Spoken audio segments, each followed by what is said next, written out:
नगर और आप देख रहे हैं बी स्टार और वक्त हो चला है देश दुनिया की तमाम बड़ी खबरों का।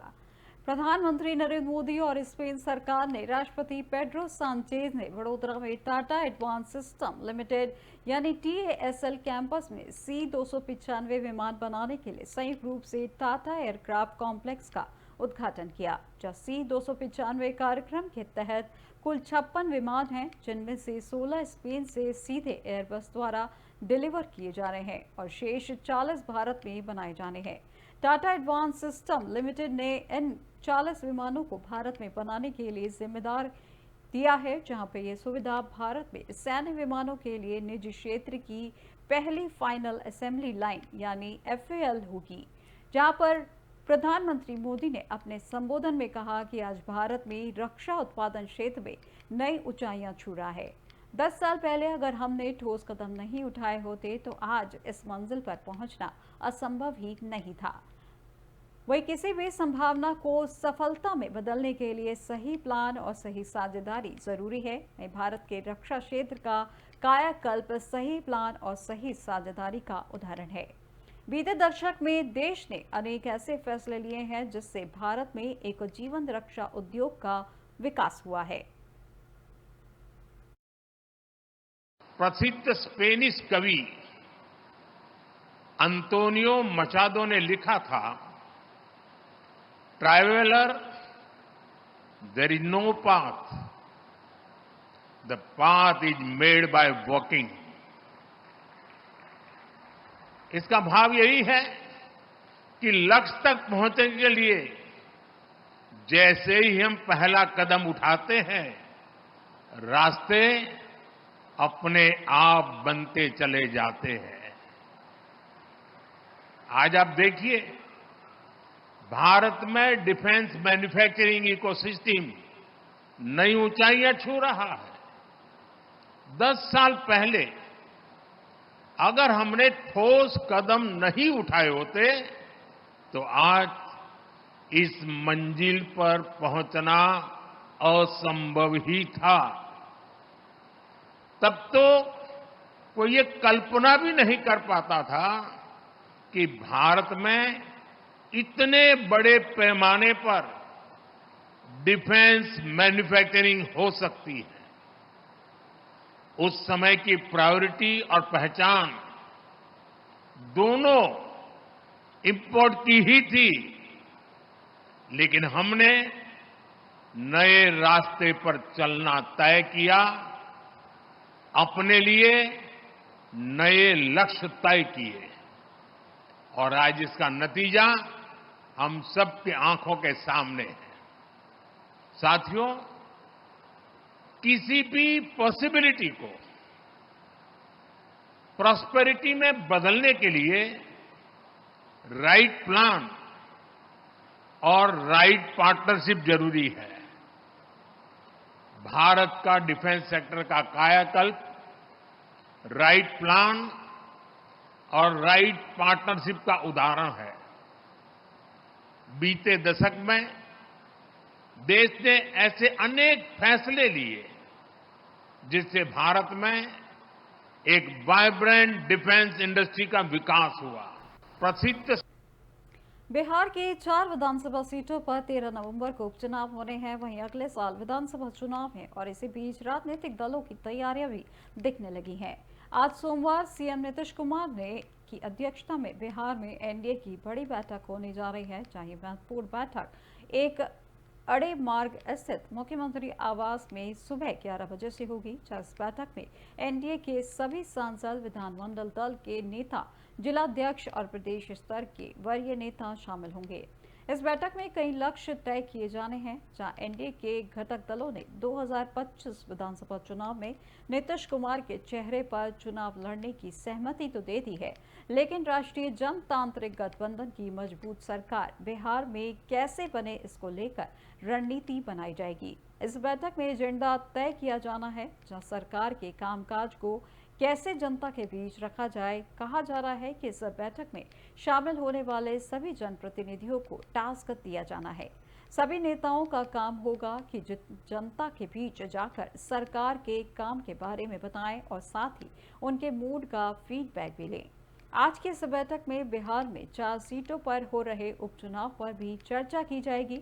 बता दें कि पहली बार बिहार में त्रिकोणीय मुकाबले की बात की जा रही है, जहां प्रशांत किशोर के फैक्टर पर भी आज की बैठक में रणनीति बनाई जाएगी। यह भी तय होगा कि कैसे विपक्ष के सवालों का जवाब दिया जाए, वे कौन से मुद्दे होंगे जिस पर विपक्षी दलों को घेरना है। आज की इस बैठक के साथ ही राष्ट्रीय जनतांत्रिक गठबंधन अपने 2025 के विधानसभा चुनाव को लेकर मिशन के तौर पर अभियान की शुरुआत कर देगा।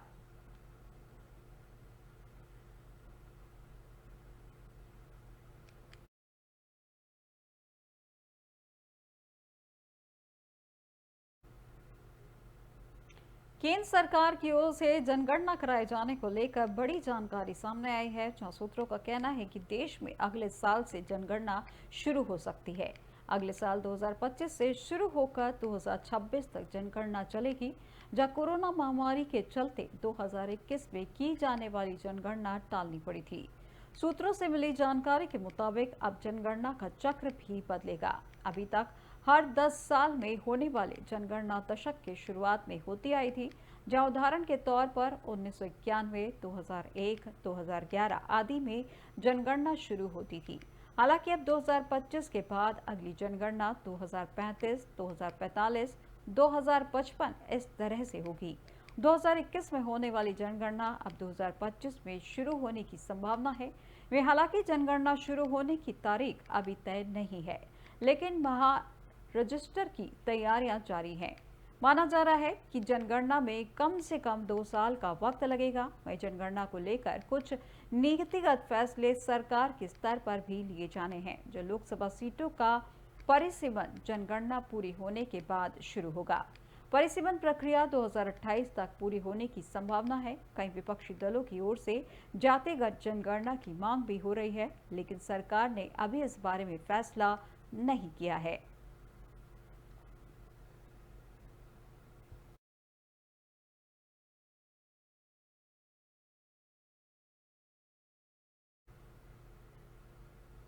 समाजवादी पार्टी के राष्ट्रीय अध्यक्ष और कन्नौज से सांसद अखिलेश यादव ने कहा कि उन्होंने बीच के एक चिट्ठी लिखी है, जहां इस चिट्ठी में उन्होंने भारतीय जनता पार्टी पर गंभीर आरोप लगाए हैं।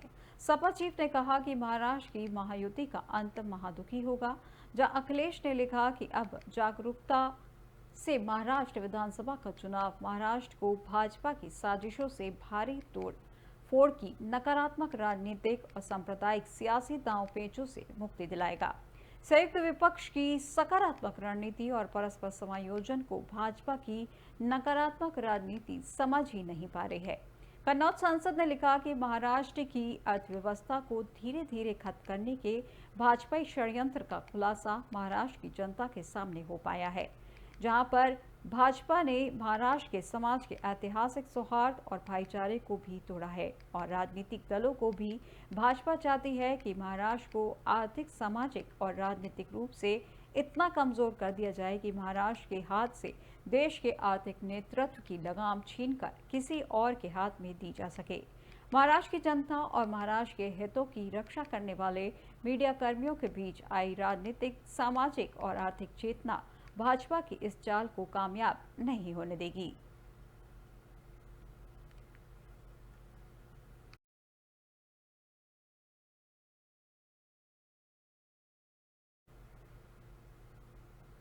जम्मू से एक और आतंकी हमले की खबर सामने आ रही है, जो सूत्रों के मुताबिक सोमवार को जम्मू के अखनूर में सोना को एम्बुलेंस पर आतंकवादियों ने फायरिंग की है, जहां फायरिंग के बाद पूरे इलाके को सुरक्षा बलों ने घेर लिया। जानकारी के अनुसार जम्मू कश्मीर के अखनूर शहर के जोगवान इलाके में सोमवार सुबह सेना की एक एम्बुलेंस जा रही थी, तभी आतंकवादियों के एक ग्रुप ने उस पर फायरिंग की।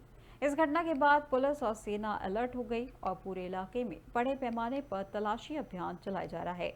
बताया गया है कि यह मामला सोमवार सुबह 7:25 जोगवान में शिवसन मंदिर के पास बट्टल इलाके में हुआ, जब 3 से 4 आतंकवादियों ने एम्बुलेंस और दूसरे वाहनों पर 15 से 20 राउंड फायरिंग की। हालांकि किसी के हताहत होने की खबर नहीं है। इससे पहले गुरुवार को पर्यटकों के आकर्षण का केंद्र गुलमर्ग से 6 किलोमीटर दूर बोटा पथरी इलाके में सेना के एक वाहन पर आतंकवादियों की ओर से हमला किया गया था।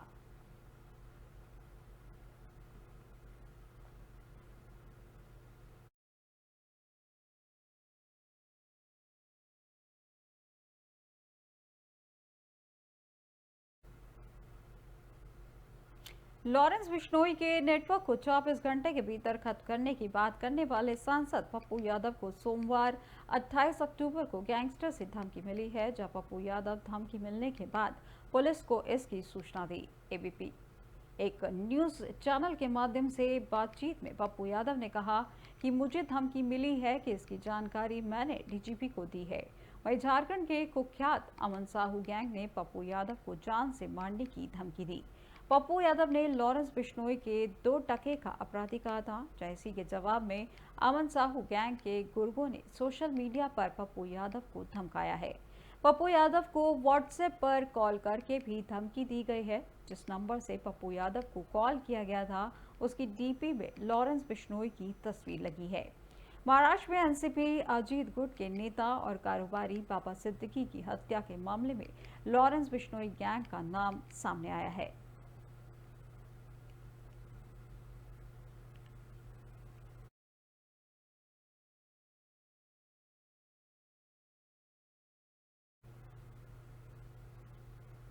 महाराष्ट्र के चुनावी रण में आज सोमवार 28 अक्टूबर डिप्टी सीएम और एनसीपी के प्रमुख अजीत पवार ने बारामती सीट से नामांकन दाखिल किया, जहां सीट पर उनका मुकाबला भतीजे युगेंद्र पवार से हुआ है। जहां राष्ट्रवादी कांग्रेस पार्टी शरद चंद्र पवार ने योगेंद्र पवार को टिकट दिया है, तो योगेंद्र पवार अजीत पवार के छोटे भाई श्रीनिवास के बेटे हैं। यह योगेंद्र का पहला चुनाव है जहां भतीजे से मुकाबले को लेकर अजीत पवार ने कहा कि बारामती से हम अच्छे वोट से जीतेंगे। हर किसी को चुनाव लड़ने का अधिकार है।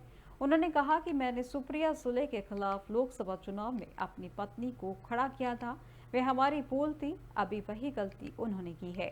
बारामती का फैसला जनता करेगी। बता दें कि शरद पवार की बेटी सुप्रिया सुले के खिलाफ लोकसभा चुनाव में अजीत पवार ने पत्नी सुनेत्रा पवार को टिकट दिया था। सुनेत्रा का ये पहला चुनाव था जहां सुप्रिया ने अपनी भाभी को 1.58 लाख से अधिक वोटों से हराया और बारामती सीट बरकरार रखी थी।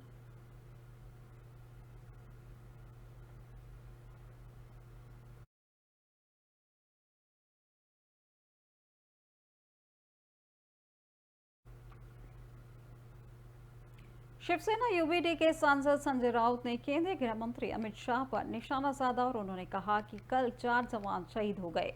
हमारे गृह मंत्री सिर्फ बयानबाजी करते हैं और वे अपना कर्तव्य नहीं निभाते। तोड़ो फोड़ो चुनाव लड़ो, उनकी वही भूमिका है। साथ ही उन्होंने कहा कि हमारा चेहरा उद्धव ठाकरे हैं, हमने स्टैंड ले लिया है, बस कांग्रेस को दिल्ली से परमिशन लेनी पड़ती है, हमें नहीं लेनी पड़ती। कल हमारी अखिलेश यादव से बातचीत हुई, जहां सुप्रिया सुले से बात हुई। हमें शक्ति प्रदर्शन को जरूरत नहीं है। वहीं मां विकास अघाड़ी में सीट शेयरिंग को लेकर फंसे पेज पर संजय राउत ने कहा कि 3 बड़ी पार्टियां चुनाव लड़ रही हैं और अंत तक 2 या 3 सीटों पर चर्चा होगी, चाहे वे मां अघाड़ी विकास अघाड़ी में हो या फिर महायुति में हो। इससे पहले अभी एक न्यूज इंटरव्यू में राउत ने कहा कि महाराष्ट्र की जनता चाहती है कि उद्धव ठाकरे मुख्यमंत्री बने, तो आप कैसे किसी को रोक सकते हैं। लेकिन अगर कांग्रेस के पास कोई चेहरा है तो उन्हें तुरंत जाहिर करना चाहिए, उस पर भी विचार किया जाएगा।